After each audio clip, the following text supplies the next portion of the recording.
I'm down to Bob or Mike Hill. Which one wants to be first?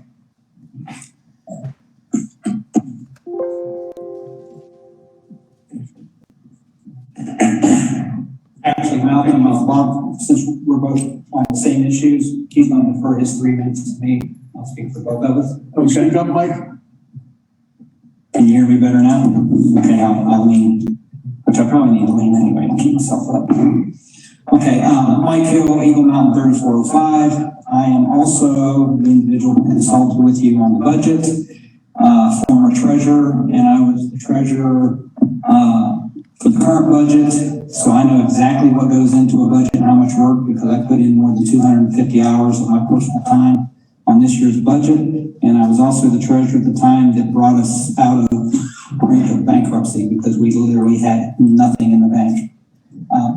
I sat at home and I listened to the budget discussion, and I know how much hard work those folks put into it, and I know most of them personally, and they were on the committee that did this one. However, there were 3 things that jumped off the page at me that I thought, this isn't right and it shouldn't be part of the budget.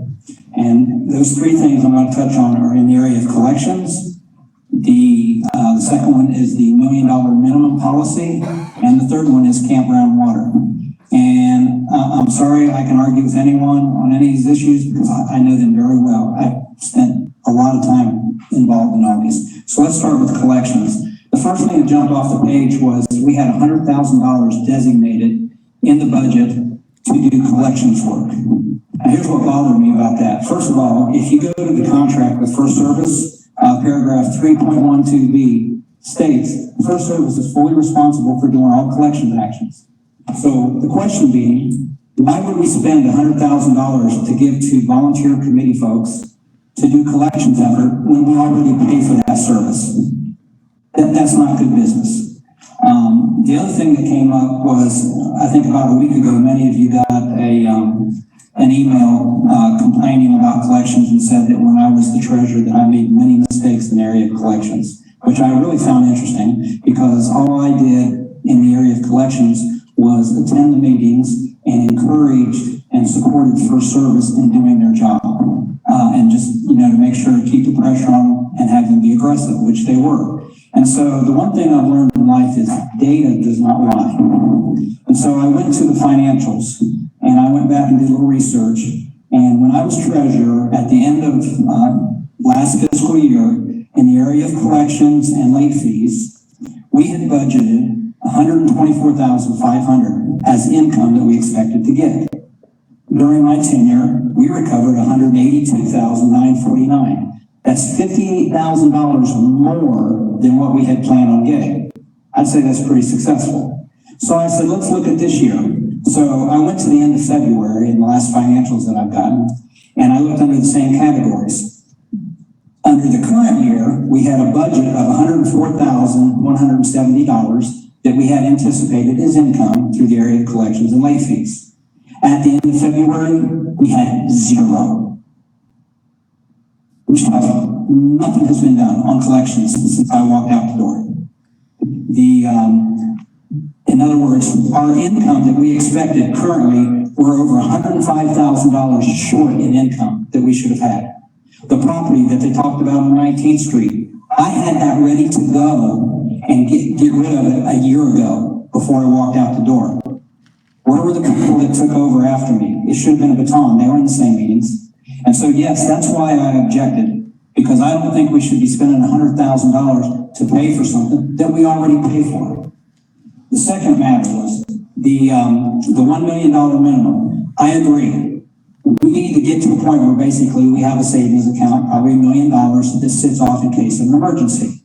However, when we passed that policy, I know because I was the one that presented it to this board, and many of you were there and voted for it. I presented it that we would do $200,000 a year over 5 years, because we were just coming out of the brink of having no money. We had a terrible infrastructure problem, and I'm sorry, but I don't see how you can look anybody in the eyes and say, sorry, we can't repave that road. You're just going to have to live with the potholes because we don't have the money, but I do have $1 million over here that no one's touching. And so when I saw that $1 million in the very next budget as a whole, I didn't agree with that. It should have been really 400,000. You're still going to have about 1.3 million in the reserves at the end of this year, as long as you stick within your budget. The third thing is that jumped off is the campground water. And one of the reasons it jumped off was because the treasurer right before me did a comprehensive review and laid out all these numbers and everything to get to the $34. And I'm like, how in a year's time did we go from 34 to 50? Because to service the loan, it's the same amount every month for the next 40 years. It costs $11,823 a month to service the loan. Okay? In the month of February, income, we took in $24,362. That leaves over $12,500 in 1 month is enough for overhead costs. And so the numbers didn't match up. And I actually pulled the finance committee's review, and without even digging into deep, found their numbers to be flawed. And so, they had, let's see here, they used 550 lots. Well, there's 698 meters. 18 of those are owned by Coosawattee. So yes, one of the things that I found when I was treasurer was Coosawattee was not paying for their 18 meters. And I had ordered that money be reimbursed and be paid. Because those meters are owned by Coosawattee, and under the contract with USDA, Coosawattee has to pay the same fees as everyone else for those 18 meters. And so what you're doing now is you've got an individual who has an accounting background, and she's doing a review, and she's working a lot of hours to try and figure this all out. And I think once you get done, you will have a good number. We just can't arbitrarily jack people's rates because we think that's what it is, especially on flawed numbers. You've got to go to the data. You've got to look at the actual numbers. Using what the income that they had in their figures, they were about $60,000 short of what would be taken in. And y'all know that I did the financial review a couple years ago, and I did take a look at the water. And I will tell you, that entire water project is a train wreck. All of that money should have been put in a separate account, managed separate and apart, and not commingled, because when you commingle dollars, it's an easy way to use it for other things. One of the questions I had asked, and of course I've never really gotten an answer, and it would take a really deep dive accounting-wise, and you'd probably have to track down an individual in Florida and raid his house to get some of the records, was the contract required the replacement of the entire water system. Well, apparently we didn't replace the main 6-inch main line on 6th Street. And, it's told to me that we saved approximately $400,000. Well, that's good, but we still kept the same loan amount. So where did the $400,000 go? That's a great question.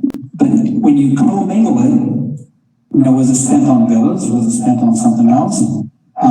We're never going to know, because the records were in total disarray. And at one point, one of the treasurers was keeping records at home instead of doing it on our accounting system. So we can't go back in time and change things. What we can do is, as we move forward, is use accurate data, do it the right way. I would highly recommend to the campground that someone with a little bit of accounting knowledge or whatever financial knowledge volunteer for the finance committee. I think every community here should be represented by the finance committee, not just the same group of folks, from Eagle Mountain that want to do it. Because we're a big community. I live on Eagle Mountain. I have no idea what goes on the other side of the mountain. I'm on the Legion side. And so there's so many things that go on, and I think every community ought to step up and volunteer and be on the committees. Absolutely. So thank you for your time, and I was pleased to help. When I get home, I was barely able to get out the door today because of the boss lady, and I told her I would behave. And when I get home, I'll probably be grounded for a month fishing. But if you have any questions for me, you all know how to reach out and get hold of me. Thank you very much. Thank you.